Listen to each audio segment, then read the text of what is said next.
প্রত্যেককে যথাযোগ্য স্থানে সম্মান জানিয়ে আজকের যে আলোচনা সভা সেটা শুরু করছি।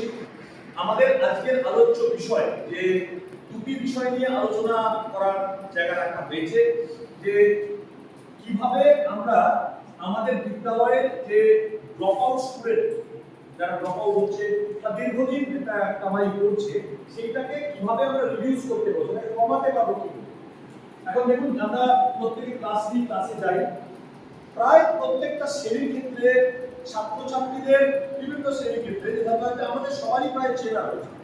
এখন একটা জিনিস এবং অ্যাটেন্ডেন্স আমরা প্রত্যেকদিন নিই, এবং সেক্ষেত্রে আমাদের খেয়াল রাখতে হবে যে কোন ছাত্র বা কোন ছাত্রী দীর্ঘদিন একটা কামাই বা দীর্ঘদিন আসেনি, এটা কিন্তু আমাদেরকে সবাইকে নজরে রাখতে হবে। দীর্ঘদিন কামাই কাজ মানে লং অ্যাবসেন্টিজম কার আসছে সেই নামগুলো আমাদের যেটা করতে হবে, লং অ্যাবসেন্টিজম যারা আসছে সেগুলোকে লিস্ট আউট করতে হবে, এবং লিস্ট আউট করে তাদের সঙ্গে গার্ডিয়ানের সাথে রাখতে হবে এবং তাদের সঙ্গে যোগাযোগ করতে হবে।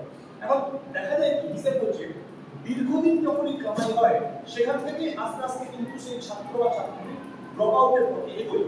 তাহলে আমরা সেই যে কাজগুলো, যে আমরা ড্রপ আউটটা রিডিউস করার জন্য এই জায়গাটা করতে হবে, এবং ড্রপ আউটের আরো কতগুলো বিষয়, আরো কতগুলো পয়েন্ট রয়েছে। আমাদের চেষ্টা করতে হবে কি না, আমাদের ক্লাসের যে প্রথম পাঠনের যে বিষয় আমরা যে ক্লাসে পাঠদান করছি সেটাকে ছাত্রছাত্রীদের কিভাবে আরো মনোগ্রাহী করা যায়, কিভাবে আরো আকর্ষণীয় করা যায়, কিভাবে আরো মনোগ্রাহী করা যায় তার চেষ্টা করতে হবে। কারণ আমরা আগেও আলোচনা করেছি বিভিন্ন সময়ে যে গতানুগতিক ভাবে যেভাবে গতানুগতিক আগে আজ থেকে 50 বছর আগেও যেভাবে গতানুগতিক আমরা পড়াশোনা করিয়ে এসেছি সেভাবে আজ আর হয়তো সেভাবে হবে না। এখন সেই জন্য ছাত্রছাত্রীদের আরো কিছু অন্য কিছু আইসিটি একটা মানে খুব ভালো টুল, একটা আমরা আইসিটি কে ইউজ করতে পারবো।